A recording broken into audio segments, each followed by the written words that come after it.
We have delayed this for so long because there's been so many other things to talk about. Trade deadline, draft, All-Star Week, etc. It is time to sit down and at length for a full segment talk about Victor Robles. Why? Because he's earned it. And he is arguably the coolest story in baseball right now. Can you tell me where the Mariners would be without Victor Robles right now? The injuries in the outfield and some of the ineffectiveness in the other spots. Could you tell me? I would say lost in no man's land right now. I'm serious. So let's think about this. So Julio's been out since the beginning of this month.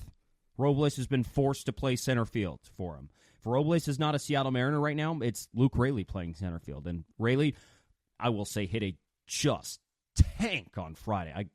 I still can't believe where he hit that baseball, 458 feet.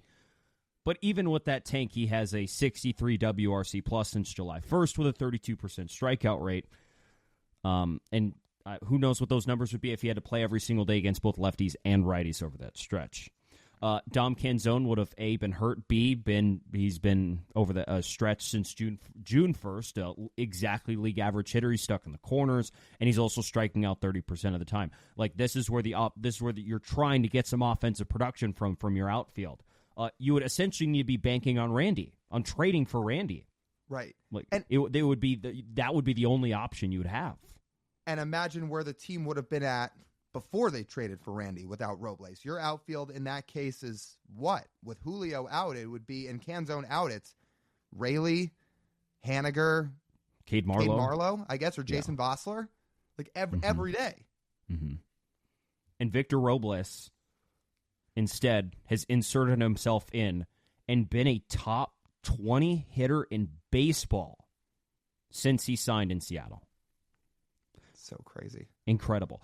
Do you know what? Let's throw this back because I forgot about this. Do you remember his first at bat and his first defensive play in the outfield? Do you remember? I've got it written down. I was going to say, do you remember his first game as a Mariner in Oakland where he dropped that routine play in left field? First game, and I think all of us were like, I don't think he's going to last here very long. This feels like it's going to be a short-term thing. And when things get itself worked out, he's probably going to be gone. Think about how far we've come since then. The night before, he ended the game grounding into a double play. Mm-hmm. So, first at bat, double play, and then he dropped the ball. I think when we're talking about the fan base suggesting guys get cut, that was Victor Robles' suggesting he gets cut moment. From this fan base, not even the one he actually got cut from.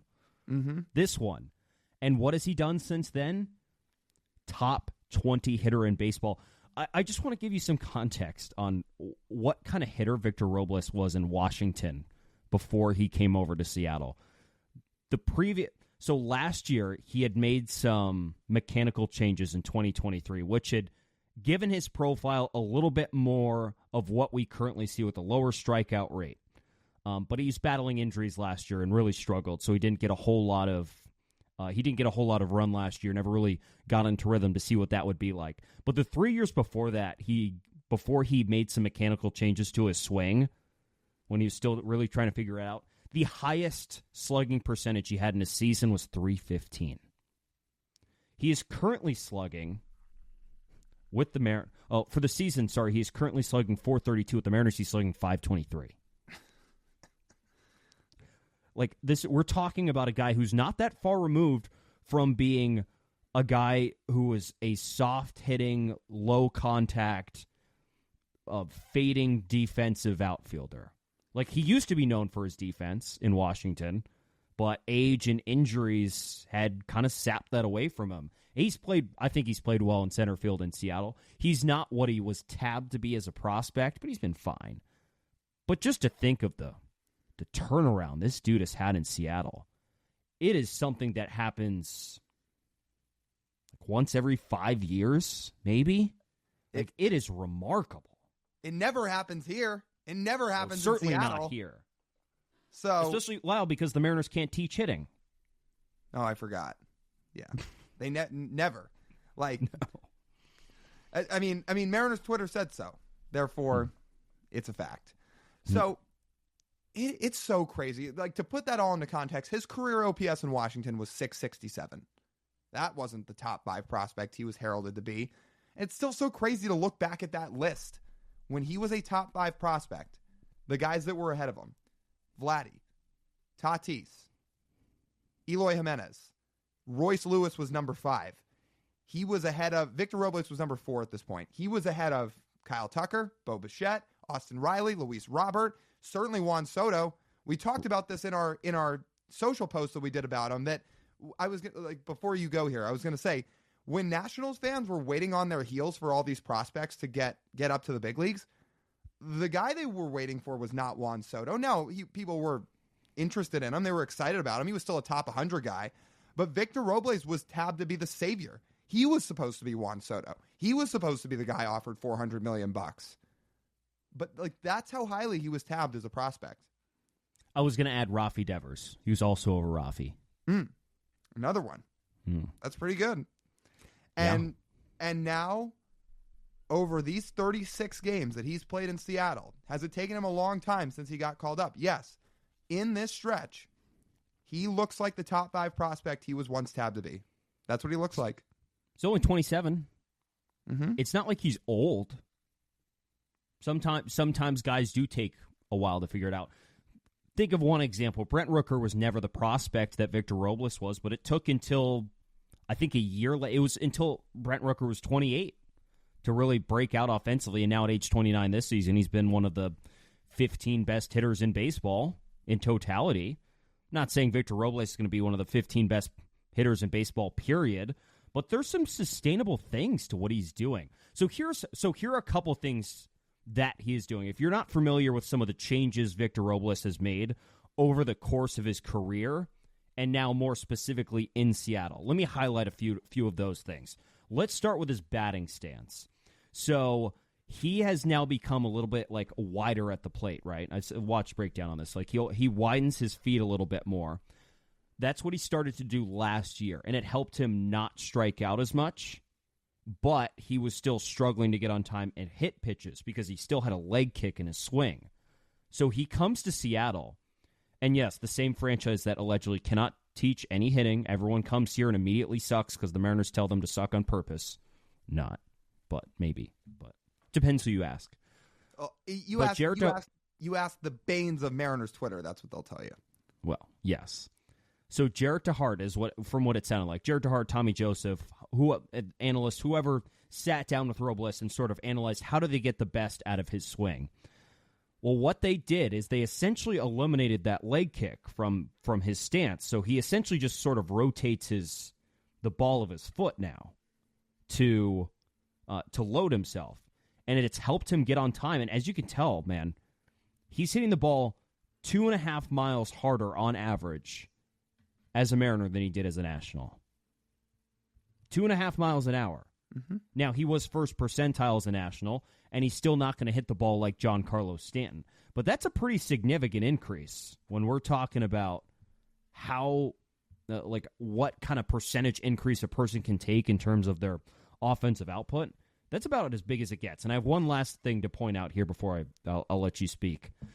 So not only is his hard hit rate jumped in Seattle, in Washington, it was 17%. In Seattle, it's 36%, a 19% increase. Mike Petriello at MLB.com does a fantastic job breaking down, especially StatCast stats, and explaining them so less smart people like myself can understand them. But with the Nationals, when looking at bat speed itself and something what this stance allows Victor Robles to do, now that he's on time a little bit more, the percentage of swings over 70 miles an hour with the Nats was only 30%. With the Mariners, it's 44%. So not only is he making more contact, but being on time is allowing him to swing a little bit harder and get a little bit more out of his rotation into the zone and hitting the baseball. And the results are pretty evident.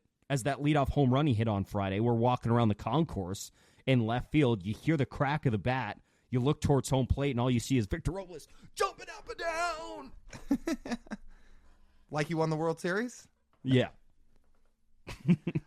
No, he was fired up after that home run. He hit it. He turns immediately toward the first base dugout. He's pumping his fists. he seems to really like it here, and we can get to that in a minute too. But to your point, and to piggyback, you know what him being on time and changing his stance has done? Now he hits fastballs. That seems to be the whole difference in his results offensively, taking a massive jump forward. Like, changing the stance, changing some of his mechanics is the proper blueprint to follow and the steps to take, but the results, now he's squaring fastballs up. Look at these numbers, what Victor Robles has done in his career against fastballs. I'm just going to go through a couple of years. 2019, he hit 229 against four-seamers. He slugged 318, run value -8. 2020, he slugged 254, run value -7. 2021, he hit 221. His run value was -6. 2022, he slugged 297. Run value was -4. That's 4 years in a row where the dude just could not get around on a fastball. They were eating him up. He just was having struggles with it all the time. And it's a big reason he wasn't putting up offensive output. You mentioned 23, started to figure some things out a little bit, didn't really get enough runs, sample size wasn't big, and that's true. You started to see it come to fruition a little bit more in 23, but not to a great level. Now here in 2024, Victor Robles, against four-seam fastballs, is hitting 378. He is slugging 649, and his run value against four-seamers in these games that he's played this year, 35 with Seattle, handful with the Nationals, it's 4. It's 4. He is crushing fastballs. And you know what's crazy? The expected numbers say he should be even better than that. His expected slug, 774 against fastballs. Again, his slug against fastballs is 649. Expected, 774. Victor Robles now hits fastballs, and as a result, he's a good hitter. And he's the best hitter at not striking out in the lineup. Mm-hmm. And he's your leadoff hitter. And we had this discussion last week on the mailbag. Who hits leadoff when JP comes back? I said JP stays up there. Robles making a case. I don't know how you can move Robles out of this spot at this point if he keeps hitting like this. Mm-mm. I just don't. He needs the at-bats. You need that guy hitting a lot. You need him to be one of your best bats down this stretch. That's crazy to say, but you do. He brings so many tools. Even though he doesn't have the elite speed anymore, it's still good enough. He's still a good athlete, and he's a really good base runner. Mm-hmm. He is a really good base runner. So you got to find every way possible to let Victor Robles make an impact on your roster, even when Julio gets back. Him, Randy, Julio should be playing every single day in the outfield. Every single day. No, I don't love to the other guys. Don't care about platoons. I don't care one bit. Every single day those guys should be playing. Because they've shown, like, Randy's proven, Julio's proven, and Robles, like, he's showing you all the right things you need to see for a sustainable offensive profile. The BABIP is a little high, so it could come down a little bit. But Victor Robles probably isn't a 170 WRC plus guy for the rest of his career. No. If he was, he'd be in the Hall of Fame. But I don't think Victor Robles is going to the Hall of Fame. So, even if it goes from a 170 to a 120, okay, that's fine. Still someone who should be playing every day with the base running he has and his probably now serviceable corner outfield defense. Not only should he be playing every day, but if you're a 120 WRC plus hitter, especially in this lineup, yeah, you should stay in the leadoff spot. You go Robles 1, you go Julio 2, you go Randy 3, Cal can hit 4, rest can go from there. You figure it out. Turner, you go Polanco, whatever. The top 3 should be those 3 outfielders. Like, unless something drastic changes with Robles, I think you have to keep it like that. I can't get over it. It's so true that sometimes guys, even the top heralded prospects, take a lot of time to figure things out. At 27 years old, Victor Robles has figured it out. It is as simple as he is on time and demolishing fastballs, and now he is really swinging the bat. Okay, so then in 2 years, which team is Jared Kelenic doing this with? Probably the Braves, to be honest. It would be such a Braves thing still to have him do this. In 2 years? But if he's following the Robles path, he'd be pretty bad next year. So if the Braves keep him, the Braves.